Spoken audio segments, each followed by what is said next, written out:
Hey guys, welcome back to another squat rack session with me, John the Top. Today I'm going to talk to you about the 6-step Get What You Want blueprint, and it does what it says in the tin. It helps you get what you want.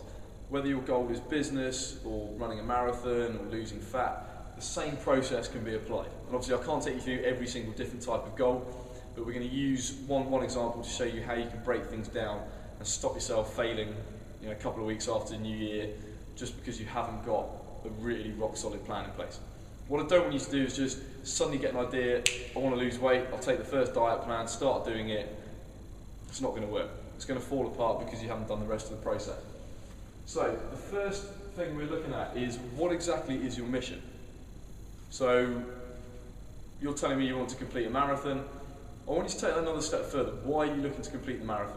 For a lot of people, it's because they want to raise £5,000 in memory of Uncle Jim, who died of cancer last year. And their mission is to help raise awareness, raise money for cancer research so that it doesn't happen to people in the future. So that is the mission. Okay, that gives you that reason to do this. It's not just, God, I've got to get myself through 26 miles. Now you've got a reason to do it. This gives you that inspiration. What is your identity in the mission?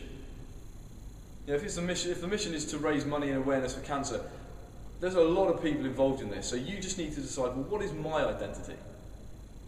You can't do everything in cancer research, it would be ridiculous. So what is my individual identity in this? In this case, you're the marathon runner. You're the guy who's going to get from A to B, which is 26.2 miles apart, and by doing that, you're going to raise £5,000 for the charity. So again, we're even more clear as to why we're doing this.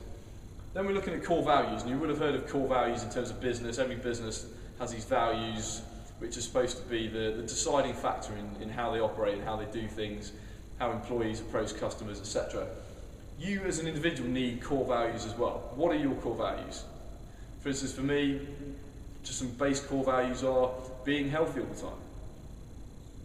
It's a core value. I appreciate health. I believe it is something that everybody should value, and I believe it's something that should dominate life. It's something that everybody should do on a daily basis. It should be a consistent thing, and that is what core values are. What are you going to do on a daily basis? What do you believe in?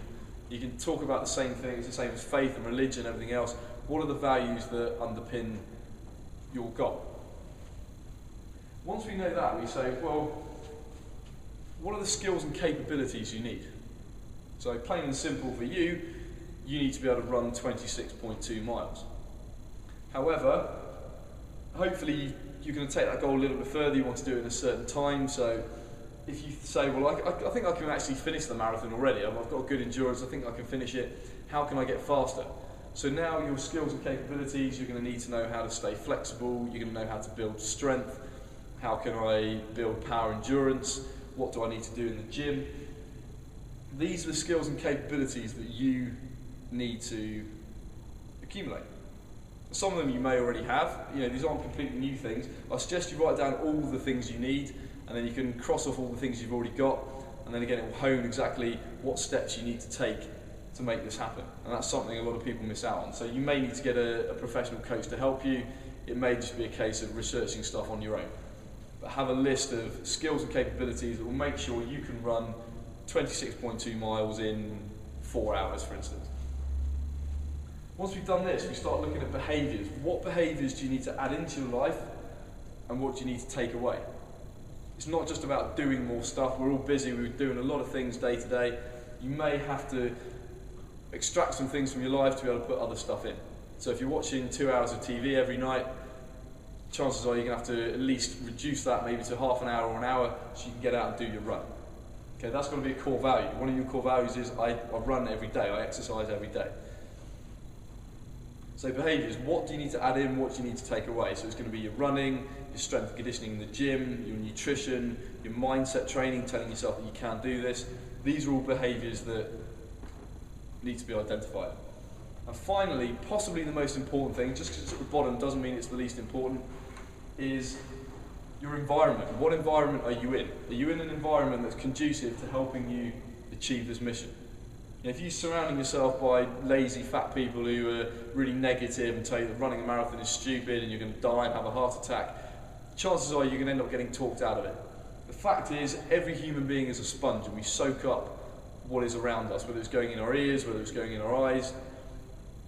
You will soak up whatever is in your environment, particularly the people.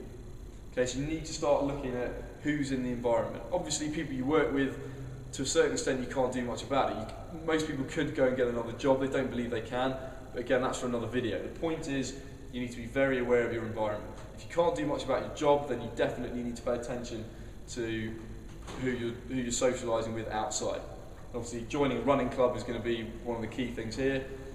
Getting a personal trainer, becoming part of maybe a fitness camp or a boot camp, or just a gym where you can do your strength and conditioning training, and people keep pushing you to be better.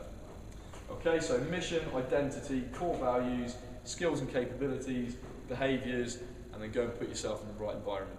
That's how you get what you want. You can find more videos like this at www.johnlatok.com.